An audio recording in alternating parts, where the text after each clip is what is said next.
আসসালামু আলাইকুম প্রিয় দর্শক, নো সিগন্যাল 24 এর আজকের শরণার্থী আপডেটে সকলকে স্বাগত জানাই। মে মাসের 13 তারিখ। আপনি কোন দেশ থেকে এই চ্যানেলটি দেখছেন ভিডিওতে কমেন্টস করে জানাবেন।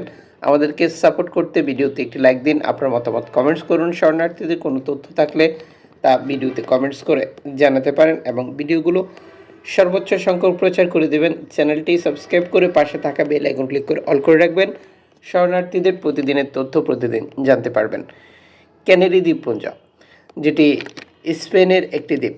ক্যানারি দ্বীপপুঞ্জের কাছে নৌকায় 3 জন শরণার্থীর মৃতদেহ উদ্ধারের একটি রিপোর্ট প্রকাশ করেছে সরকারি সংস্থা থেকে।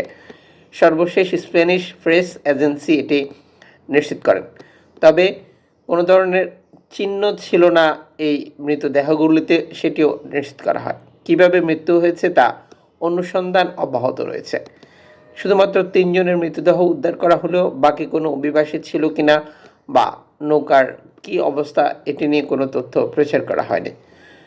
প্রতিদিনই ভূমধ্যসাগর, এজিয়ান সাগর, আটলান্টিক উপকূল এই অঞ্চলগুলি ব্যবহার করে ইউরোপ যাওয়ার পথে একই ধরনের ঘটনা বেড়ে চলেছে। শরণার্থী মৃত্যু, যা ধারাবাহিকভাবে অব্যাহত রয়েছে। বর্তমান পরিস্থিতি মোকাবেলায় ভূমধ্যসাগরে অবস্থান করছেন হিউম্যানিটি ওয়ান বিপদগ্রস্ত শরণার্থীদেরকে উদ্ধার করার জন্য। হিউম্যানিটি ওয়ান তাদের এক্স বার্তায় নিশ্চিত করেছে, আমরা বর্তমান মাল্টা এবং ইতালি, লিবিয়া 3 দেশের মধ্যখানে অবস্থান করছি। এখানে কোনো নৌকা বিপদে পড়লে আমরা তাদেরকে সহযোগিতা করব। ধারাবাহিকভাবে শরণার্থীদেরকে উদ্ধার করার পর ইতালিতে নামিয়ে দেওয়া হবে।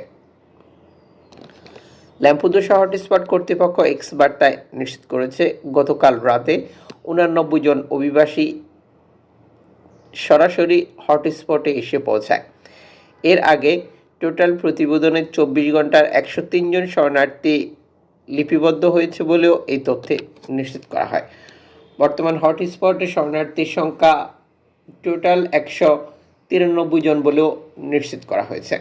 তবে কোন দেশের কতজন শরণার্থী সেটি নিশ্চিত করা হয়নি। গতকাল 55 জন শরণার্থীকে ল্যাম্পুদোসা হটস্পট থেকে অন্য একটি হটস্পটে হস্তান্তর করা হয়েছে। গত এক সপ্তাহে রেকর্ড সংখ্যক অভিবাসী প্রবেশ করতে পারলেও এই সপ্তাহে খুব একটা শরণার্থী প্রবেশ করতে পারেনি। এই শরণার্থী প্রবেশ না করার কারণ হিসেবেও একটি এনজিও সংস্থা তথ্য প্রকাশ করেছে, যেখানে উঠে এসেছে তিউনিসিয়া এবং লিবিয়ার কঠোর অবস্থান এবং সেখানে অভিবাসী বিরোধী নির্যাতন, শরণার্থীদেরকে গড় থেকে উচ্ছেদ বা বাসাবাড়িতে অভিযান পরিচালনা করে আটক করা, নানা ধরনের নির্যাতন করার মূল কারণ। এই পরিস্থিতি বিবেচনায় গেম পরিচালনা বা গেম দেওয়ার সাহস পাচ্ছে না কোনো মাফিয়া বা দালাল। বর্তমান এই অঞ্চলটিতে বিশেষ করে লিবিয়া, তিউনিসিয়াতে খুবই খারাপ অবস্থান রয়েছে। এই পরিস্থিতির মূল কারণ হচ্ছে ইতালি এবং ইউরোপিয়ান ইউনিয়ন দুটি দেশ অর্থ দিচ্ছে তাদেরকে পরিস্থিতি কঠোর বা কঠিন করার জন্য। কারণ তাদের মধ্যে একটি ধারণা কাজ করছে, বর্তমান মধ্যপ্রাচ্য সংকটে রেকর্ড সংখ্যক অভিবাসী ইউরোপে প্রবেশ করতে পারে, যে কারণে অগ্রিম তাদের এই ব্যবস্থা। আপনারা অবগত রয়েছেন যে প্রায় 10 মাসের মতো হতে চলেছে মধ্যপ্রাচ্য সংকট। সেই অনুযায়ী শরণার্থী খুব একটা ইউরোপে প্রবেশ করতে পারেনি, যার কারণ হচ্ছে ইউরোপের কঠোর অবস্থান শরণার্থী প্রতিরোধের জন্য, যা ধারাবাহিকভাবে অব্যাহত রয়েছে। এদিকে মরক্কোর টানটানের পশ্চিম থেকে 59 জন শরণার্থী আটকের একটি তথ্য প্রকাশ করেছে মরক্কোর সরকারি সূত্র থেকে। এক্স বার্তায় তারা নিশ্চিত করে, টানটান বন্দর থেকে 64 কিলোমিটার উত্তর পশ্চিমে এই অভিবাসীদের আটক করা হয়েছে। তাদের নৌকাটি শনাক্ত করা হয়, যেখানে একটি প্লাস্টিকের নৌকা ছিল। প্রসঙ্গত, মরক্কো, স্পেন এবং ইউরোপ ইউনিয়ন দুই দেশের সাথেই বর্তমান শরণার্থী বাধা দেওয়ার চুক্তি করেছে, যেটি ধারাবাহিকভাবে তারা অব্যাহত রেখেছে।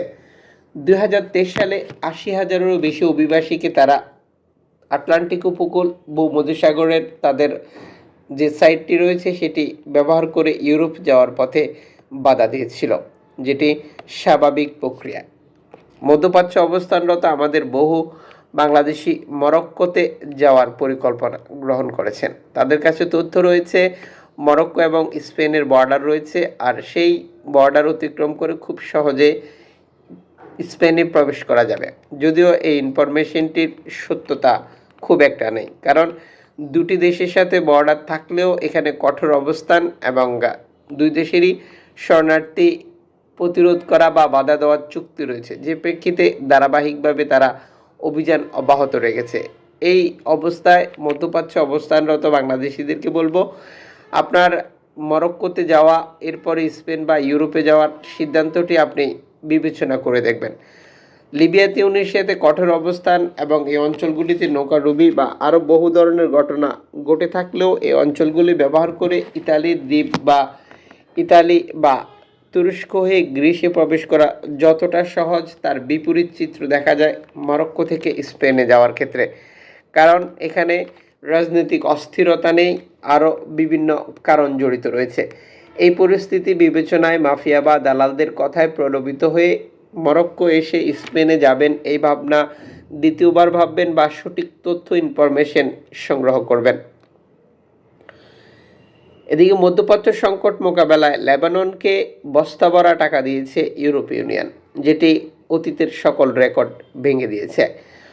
সর্বশেষ একটি এনজিও সংস্থার তথ্য অনুযায়ী বর্তমান মধ্যপ্রাচ্য সংকট মোকাবেলায় তারা মনে করছে লেবানন থেকে লাখ লাখ অভিবাসী সাইপ্রাসে আসবে, আর সাইপ্রাসে এসে ইউরোপের বিভিন্ন দেশে যাবে, যে কারণে ইউরোপীয় ইউনিয়ন তড়িঘড়ি করে বিলিয়ন ইউরোর এই চুক্তি করেছে লেবাননের সাথে। লেবাননকে এই টাকা দিয়ে তাদের উপকূল সুরক্ষিত করতে চায়, যাতে করে একজন অভিবাসীও ইউরোপে না আসতে পারে। বর্তমান পরিস্থিতি বিবেচনায় ইউরোপীয় ইউনিয়নের এই ধরনের নীতিগত সিদ্ধান্ত এবং তাদের কার্যক্রম নিয়ে এনজিও সংস্থা, মানবাধিকার সংগঠনগুলো বারবার অভিযোগ করছে বা তাদের যে স্বপ্ন বা উদ্দেশ্য সেটিতে পরিবর্তন আনার পরামর্শ দিচ্ছে। যদিও এই দেশগুলো তাদের অবস্থানে অনড় রয়েছে, ইউরোপীয় ইউনিয়ন মানবতা বা মানবাধিকারের দেশ বলে যে বক্তব্য প্রচার করে তা আদতই বর্তমান সময় ভুল প্রমাণিত হয়েছে। বর্তমান সময় মধ্যপ্রাচ্য ব্যবহার করে ইউরোপে যাওয়া বা মধ্যপ্রাচ্য সংকট মোকাবেলা ইউরোপে গিয়ে ভালো থাকবে লাখ লাখ শরণার্থী, এই পরিস্থিতি টোটালি ভিন্ন চিত্র। কারণ ইউরোপীয় ইউনিয়ন মধ্যপ্রাচ্য সংকটে বর্তমান অসহায় মানুষদেরকে কোনো সহযোগিতা না করলেও যারা করছে তাদেরকে ঠিকই সহযোগিতা করছে। অপরদিকে তারা তাদের অবস্থান ক্লিয়ার রাখছে, যাতে করে কোনো অভিবাসী তাদের দেশগুলিতে প্রবেশ না করতে পারে। আর যে কারণে তারা মিশর, তুরস্ক, লেবানন বা এই অঞ্চলগুলো ব্যবহার করে ইউরোপে যাওয়া যায়, সেই দেশগুলোর সাথে নতুন নতুন চুক্তি অব্যাহত রেখেছে। এই চুক্তির মূল উদ্দেশ্য হচ্ছে অভিবাসীরা যাতে ইউরোপে প্রবেশ করতে না পারে। প্রিয় দর্শক, অভিবাসী বিরোধী এই অবস্থানের ব্যাপারগুলো আপনি কীভাবে দেখছেন ভিডিওতে কমেন্টস করে জানিয়ে দিন। শরণার্থীদের প্রতিদিনের তথ্য ইনফরমেশন প্রতিদিন জানতে আমাদের সাথে যুক্ত থাকুন।